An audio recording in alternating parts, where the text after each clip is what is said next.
सुराज्य के लिए राज्य कार्यभार का सही होना आवश्यक है, और राज्य कार्यभार समाज व्यवस्था पर चलता है। जीव, अन्न, पानी और आरोग्य ये किसी भी व्यवस्था के मूलाधार है। यदि रोजगार नहीं होगा तो जीविका नहीं होगी, ना कोई अन्न खरीद पाएगा और ना ही कोई रोगी अपना उपचार करवा पाएगा। हमें रोजगार के निर्माण का यह चक्र शुरू करना होगा मित्र। वही राजा को अन्न और जल, इन मूलभूत आवश्यकताओं का संचय और निर्माण करना होगा। एक राजा को आपातकालीन के लिए अन्न का संचय करना होगा, किसानों के लिए जल संचय की सामग्री का निर्माण करना होगा। और रही बात आरोग्य की, तो अपने राज्य में स्वच्छता की नींव रखना, अपनी प्रजा को निरोगी बनाना और आरोग्य केंद्र का निर्माण करना हमारा धर्म यही कर्म करने की बात करता है मित्र। जहां न्याय धर्म का आधार हो वो सामान्य राज्य है, किंतु जहां धर्म का आधार न्याय हो वो सुराज्य है। मित्र, आप धन्य हैं।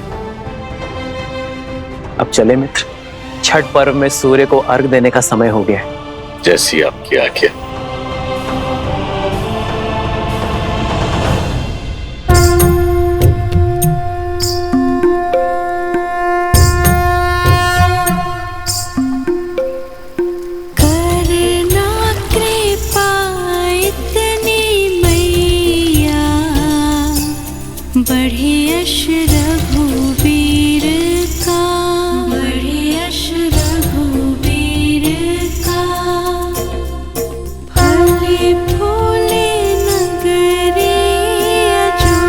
मेरे श्री राम सदा सदा के लिए अयोध्या के होने जा रहे हैं। राज्याभिषेक के इस शुभ दिन पर उन्हें आशीर्वाद दीजिएगा छठी मैया।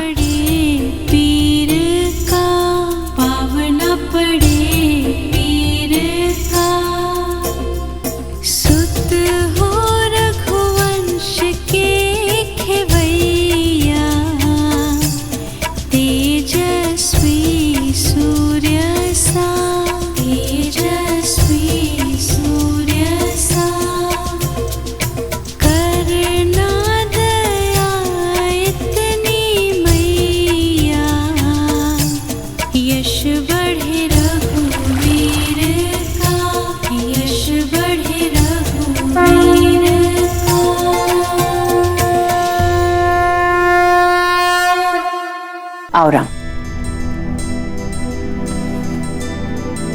तुम्हारे लिए कलेवा परोस दिया है। तुम्हारा प्रिय दही भात और राजभोग सब है, ग्रहण करो।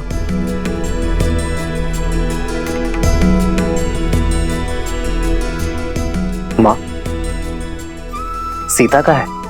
भोर की पूजा समाप्त नहीं हुई? रघुकुल की चारों पुत्र वधु भोर से ही तट पे हैं। महर्षि मुद्गल के कहे अनुसार छठी मैया की पूजा कर रही हैं।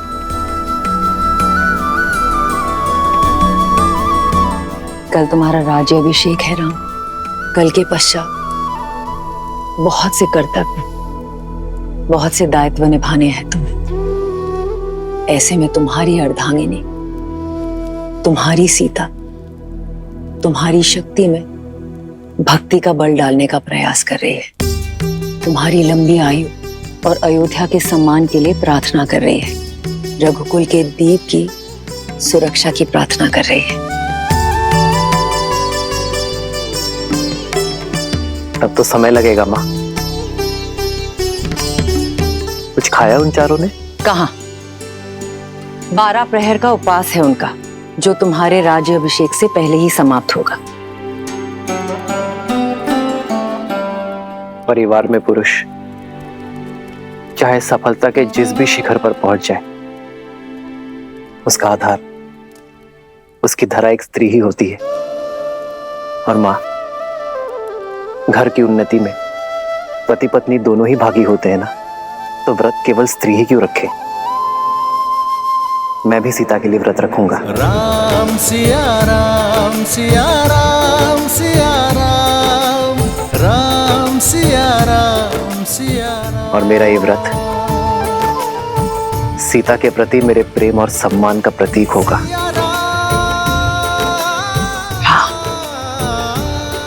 मेरा राम जितना प्यारा पुत्र है उतना ही उत्तरदायी पति भी है।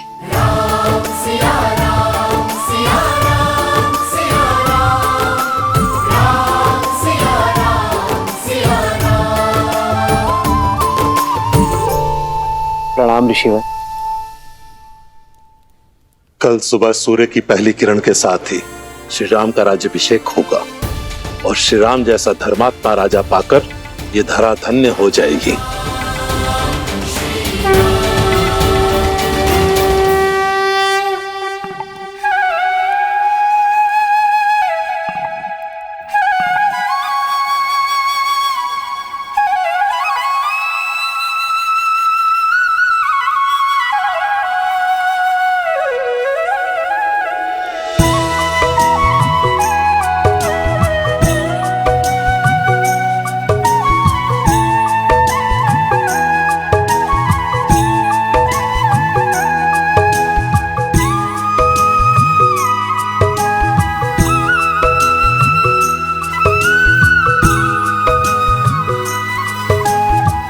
हमारे कारण इन्हें भी प्रातः उठकर आना पड़ा।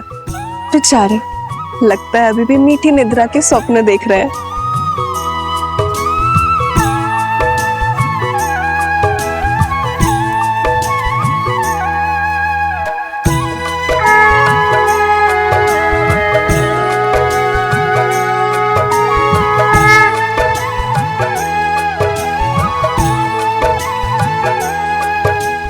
तो छठी माँ की पूजा हम अपने बच्चों के लिए रखते हैं ताकि उनका जीवन सरल हो और कोई परेशानी ना हो।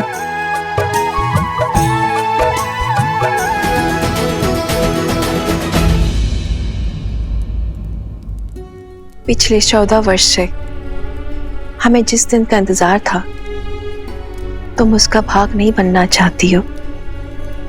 हमारा राम राजा बनने वाला है। चलो केकई, ये समय बीती बातों का शोक मनाने का नहीं, आने वाली घड़ी के सुख में रंगने का है। आपको मुझ पर क्रोध नहीं आता?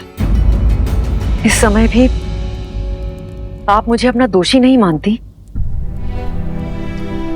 केकई दीदी, वनवास में जाने से पूर्व स्वयं राम ने तुम्हें क्षमा कर दिया था और हमने भी आपको क्षमा कर दिया था। मुझे राम के प्रति तुम्हारे प्रेम में ना पहले कोई संदेह था ना है। मुझे ज्ञात होता कि समस्त भूमि के राजाओं से मेरा राम राजधर्म सीखेगा, ज्ञान प्राप्त करेगा, तो वनवास का ये वचन पहले मैं मांग लेती। दीवे, आपके भीतर ममता ही नहीं, बुद्धि माता का सागर बहता है। धन्यवाद दीदी। तो दीदी, तनिक आप भी इस ज्ञान की गंगा में गोता लगा लीजिए। भूल का भार छोड़िए और पुत्र के राजाभिषेक में चलिए।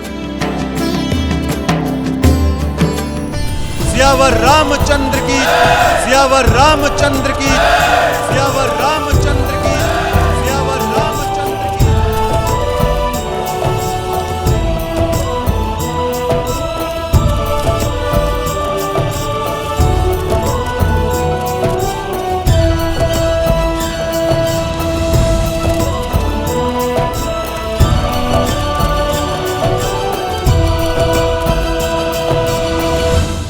सियावर रामचंद्र की, सियावर रामचंद्र की, सियावर रामचंद्र की, सियावर रामचंद्र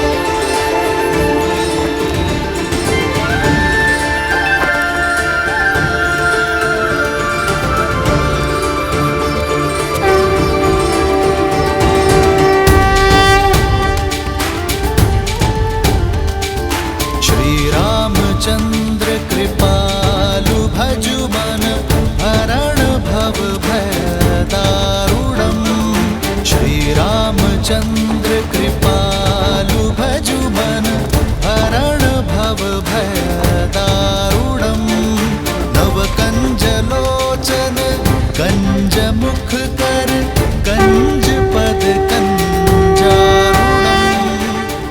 और हम राजगुरु वशिष्ठ के आने तक अयोध्या को तनिक और प्रतीक्षा करनी होगी। तब तक आप माताओं का आशीर्वाद ले लीजिए।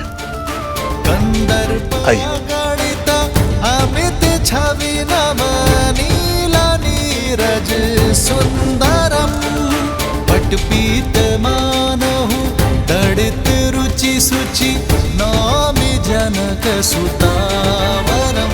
श्री राम राम राम श्री राम राजा राम श्री राम।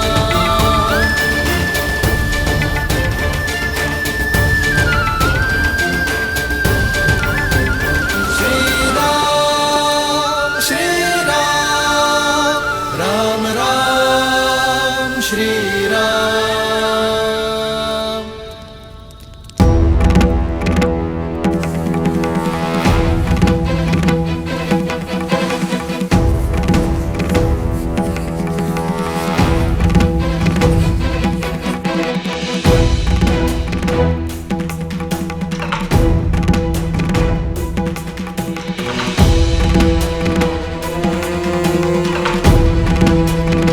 महर्षि पराशर, नक्षत्रों से उलझने के लिए अभी बहुत समय है। राज्याभिषेक में आपकी प्रतीक्षा हो रही है ऋषिवर।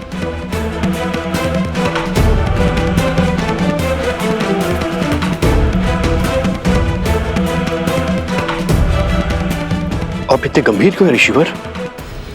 क्योंकि ग्रहों के संकेत ठीक नहीं है। जब किसी के भाग्य में राहु की छाया पड़ जाती है तो असुरी माया कोई ना कोई कष्ट जरूर देके जाती है। मुझे राम पर विश्वास है। यदि भाग्य में संघर्षों का भंवर है तो वो भी स्वीकार है, और मुझे विश्वास है कि अयोध्या के नए राजा इस भंवर से भी अवश्य पार होंगे। एक राजा के जीवन का संघर्ष उसकी संपूर्ण प्रजा को भोगना पड़ता है। इस राज्याभिषेक के समय की कुंडली में यह स्पष्ट है कि एक महाअसुरी शक्ति अयोध्या में प्रवेश करने वाली है।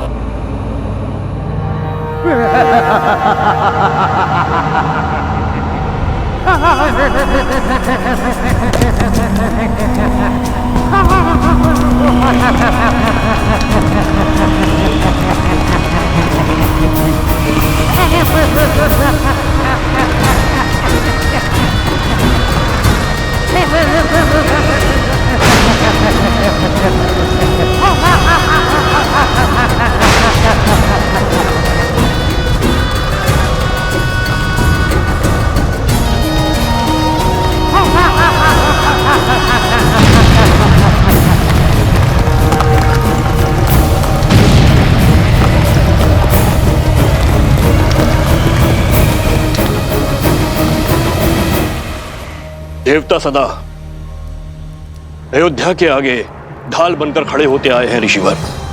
यदि कोई आसुरी शक्ति राम राज्य में प्रवेश करने की चेष्टा भी करेगी तो उसका सामना धर्म की शक्ति से होगा। आप आइए और राम को आशीर्वाद दीजिए। शुभ घड़ी में कुछ ही समय शेष है। आशा करता हूं कि इस बार भी आपके विश्वास की जय हो।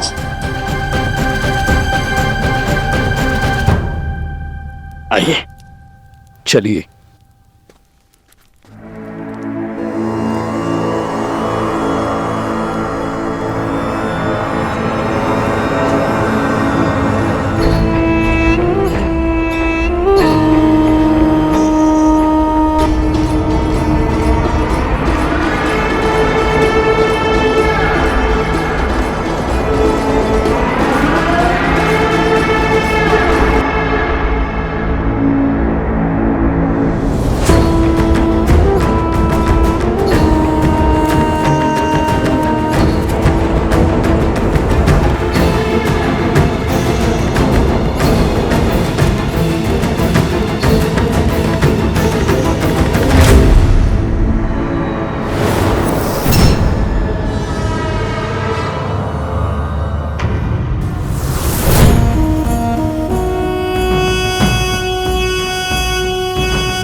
अरे शीघ्र चलो,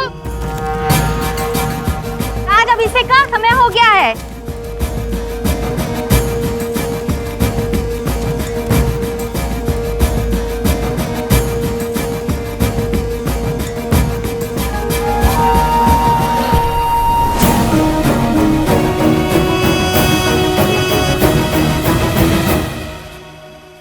सर्वमंगलमांगल्ये शिवे सर्वार्थसाधिके शरण्ये त्र्यंबके गौरी नारायणी नमोस्तुते।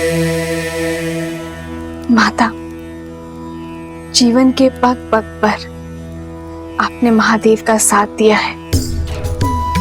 आशीर्वाद दे कि वैसे ही मैं भी सदा अपने श्री राम का साथ दे सकूं। सुख दुख की हर घड़ी में मैं राजा राम की पत्नी के रूप में सभी दायित्व निभा सकूं।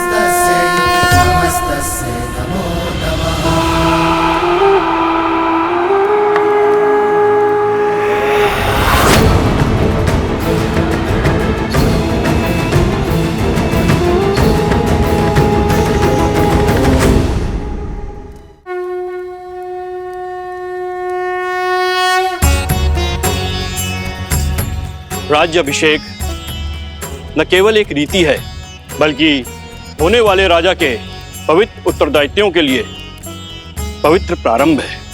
रीति अनुसार मंगल बेला में सर्वप्रथम श्री रामचंद्र जी की देह को तेल, विविध औषधियों के मर्दन से शुद्ध किया जाएगा।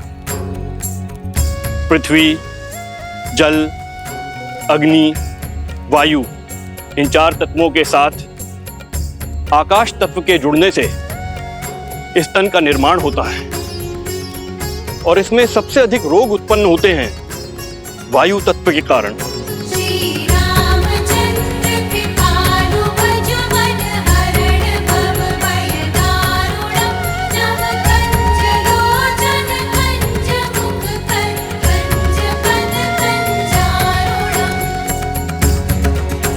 वायु न केवल चलने या कार्य करने की शक्ति है, बल्कि मन में उत्पन्न होने वाले विचारों की अभिव्यक्ति भी है। मन के मैल के कारण ही समस्त संसार में पाप, अपराध और दुराचार होते हैं।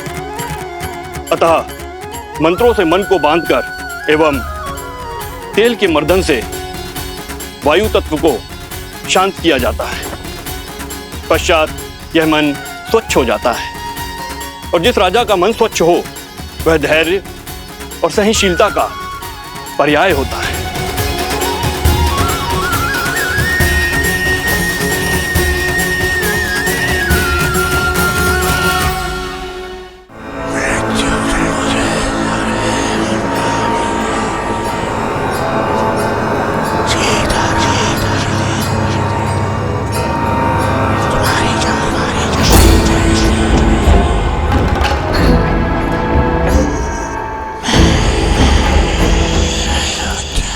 ना जाने कौन बड़बड़ाया जा रहा है, कानों में विचित्र स्वर आ रहा है, ना ही कुछ समझ में आ रहा है और ना ही कोई दिखाई दे रहा है। जाने कौन है जो पूजा भी नहीं करने दे रहा है।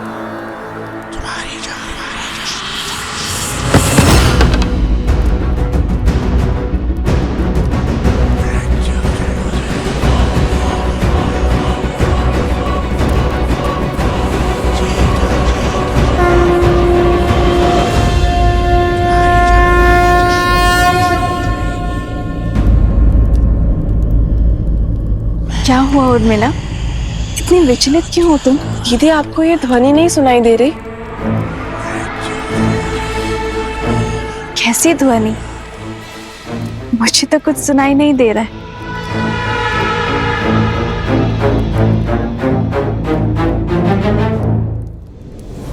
क्या ऐसे मेरी शक्ति, मेरी उपस्थिति का आभास तक नहीं है?